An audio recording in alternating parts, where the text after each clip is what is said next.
شروع اللہ کا نام لے کر جو بڑا مہربان نہایت رحم والا ہے۔ سچ مچ ہونے والی، وہ سچ مچ ہونے والی کیا ہے؟ اور تم کو کیا معلوم ہے کہ وہ سچ مچ ہونے والی کیا ہے؟ وہی کھڑکھڑانے والی جس کو سمود اور عاد دونوں نے جھٹلایا۔ سو سمود تو زبردست زلزلے سے ہلاک کر دیے گئے، رہے عاد تو ان کو نہایت زوردار آندھی سے تباہ کر دیا گیا۔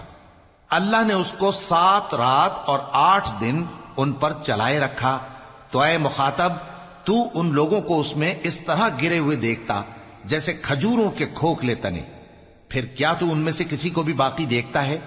اور فرعون اور جو لوگ اس سے پہلے تھے اور وہ جو الٹی ہوئی بستیوں والے تھے سب گناہ کے کام کرتے تھے، سو انہوں نے اپنے پروردگار کے پیغمبر کی نافرمانی کی تو اللہ نے بھی ان کو بڑا سخت پکڑا۔ جب پانی طغیانی پر آیا تو ہم نے تم لوگوں کو کشتی میں سوار کر لیا تاکہ اس کو تمہارے لیے یادگار بنائیں اور یاد رکھنے والے کان اسے یاد رکھیں۔ پھر جب سور میں ایک بار پھونک مار دی جائے گی اور زمین اور پہاڑ دونوں اٹھا لیے جائیں گے، پھر ایک بار ہی توڑ پھوڑ کر برابر کر دیے جائیں گے، تو اس روز ہو پڑنے والی یعنی قیامت ہو پڑے گی، اور آسمان پھٹ جائے گا تو وہ اس دن کمزور ہوگا، اور فرشتے اس کے کناروں پر ہوں گے، اور تمہارے پروردگار کے عرش کو اس روز 8 فرشتے اپنے اوپر اٹھائے ہوں گے۔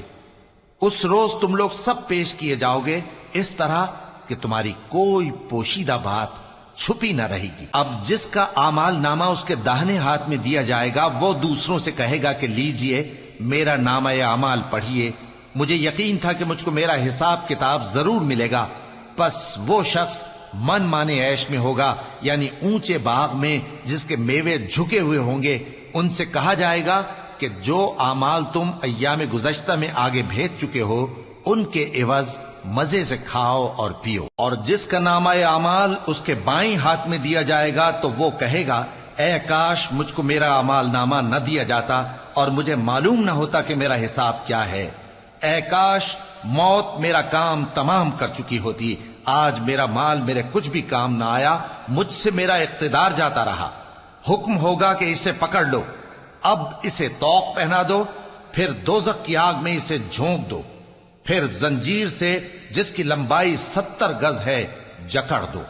یہ نہ تو اللہ عظمت والے پر ایمان لاتا تھا اور نہ فقیر کے کھانا کھلانے کی ترغیب دیتا تھا، سو آج اس کا بھی یہاں کوئی دوست نہیں اور نہ اس کے لیے کوئی کھانا ہے سوائے زخموں کے دھون کے، جس کو گناہگاروں کے سوا کوئی نہیں کھائے گا۔ سو میں ان چیزوں کی قسم کھاتا ہوں جو تم کو نظر آتی ہیں اور ان کی جو تمہیں نظر نہیں آتی، کہ یہ قرآن ایک معزز فرشتے کا پہنچایا ہوا کلام ہے، اور یہ کسی شاعر کا کلام نہیں، مگر تم لوگ بہت ہی کم ایمان لاتے ہو، اور نہ کسی کاہن کا قول ہے، لیکن تم لوگ بہت ہی کم غور و فکر کرتے ہو۔ یہ رب العالمین کا اتارا ہوا ہے۔ اور اگر یہ پیغمبر ہماری نسبت کوئی بات جھوٹ بنا لاتے تو ہم ان کا داہنا ہاتھ پکڑ لیتے، پھر ان کی رگے گردن کاٹ ڈالتے، پھر تم میں سے کوئی ہمیں اس سے روکنے والا نہ ہوتا۔ اور یہ کتاب تو پرہیزگاروں کے لیے نصیحت ہے، اور ہم جانتے ہیں کہ تم میں سے بعض اس کو جھٹلانے والے ہیں۔ نیز یہ کافروں کے لیے موجب حسرت ہے، اور کچھ شک نہیں کہ یہ یقین کرنے کے لائق ہے۔ سو تم اپنے پروردگار عظیم کے نام کی تسبیح کرتے رہو۔